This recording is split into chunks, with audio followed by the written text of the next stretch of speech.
একদম ক্লিয়ার সুন্দরী মোমো। এই মোমোটা দেখতে যেমন সুন্দর, খেতেও কিন্তু তেমন মজা। চলে আসলাম আবারও আরেকটি নতুন রেসিপি নিয়ে।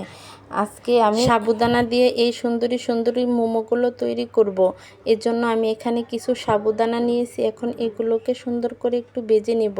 জাস্ট 5 মিনিট মিডিয়াম আঁচে ভাজলেই কিন্তু সাবুদানাগুলো ভাজা হয়ে যাবে। এই তো আমি সাবুদানাগুলোকেও সুন্দর করে ভেজে নিয়েছি। এখন একটি বাটিতে নিয়ে যতটুকু ভিজতে পানি লাগে জাস্ট অতটুকু পানি দিয়েই 10 মিনিটের জন্য ভিজিয়ে নেব। তাতেই কিন্তু একটা ডোর মতো তৈরি হয়ে যাবে।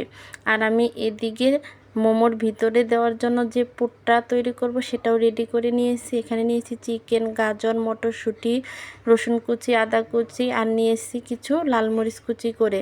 এখন আমি ভিতরে পুরটাকে সুন্দর করে রান্না করে নেব। এই তো দিয়ে দিলাম আদা রসুন কুচি দিয়ে একটু ভেজে নিয়ে তারপরে চিকেনগুলো দিয়ে দিয়েছি, গাজর দিব, মটরশুঁটি সবগুলো দিয়ে আমি এই পুরটাকে রান্না করে নিব।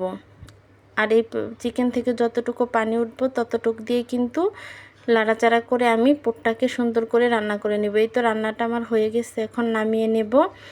আর এদিকে যে আমি সাবুদানাটা ভিজিয়ে রেখেছিলাম সেটাও কিন্তু সুন্দর একটি ডোর মতো হয়ে গেছে। এই তো দেখেন ভিজে কেমন একটা ডো তৈরি হয়ে গেছে। আর এই ডোটা কিন্তু একটু শক্তই রাখতে হবে, নরম হওয়া যাবে না। এই তো এখন এক ডোর ভিতরে আমি দিয়ে দিব 2 চামচ পরিমাণ কর্নফ্লাওয়ার। এই কর্নফ্লাওয়ারটা দিয়ে আমি আবারও সুন্দর করে ডোটাকে মিক্সড করে নেব। এই তো ডোটাকে মিক্সড করে নিয়ে এখন আমি মোমোগুলোকে তৈরি করে নেব। এই তো এই মোমোগুলো তৈরি করা তো একদমই সহজ, এটা তো যে কেউ পারে। হাত দিয়ে আমি এখন ছোট ছোট রুটির মতো করে ভিতরে পুরটা দিয়ে যে কোনো সাইজের মোমো তৈরি করে নেব। এই তো আমার প্রায় সবগুলো মোমোই আমি এভাবে তৈরি করে নিয়েছি। আর এই কাজটা কিন্তু খুবই সাবধানে করতে হয়, যেহেতু এটা সাবুদানা, এটা খুব নরম থাকে, এটা ভেঙে যাওয়ার কিন্তু চান্স থাকে।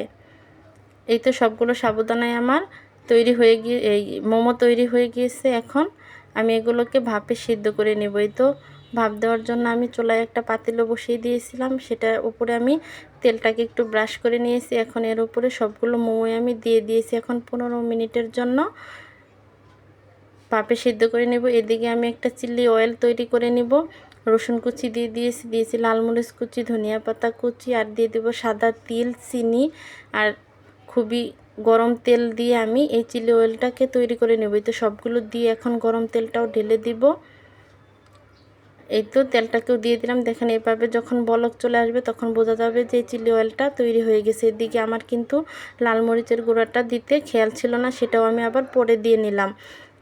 এই তো এই চিলি অয়েল দিয়ে কিন্তু মোমো খেতে খুবই মজা হয়।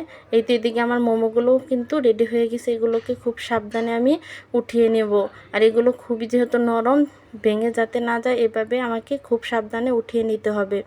এই তো এই মোমোগুলো তো দেখতে একদম কাচের মতো লাগছিল, আর ভিতরের পুরটা কিন্তু একদম ক্লিয়ার দেখতে পাওয়া যাচ্ছিল।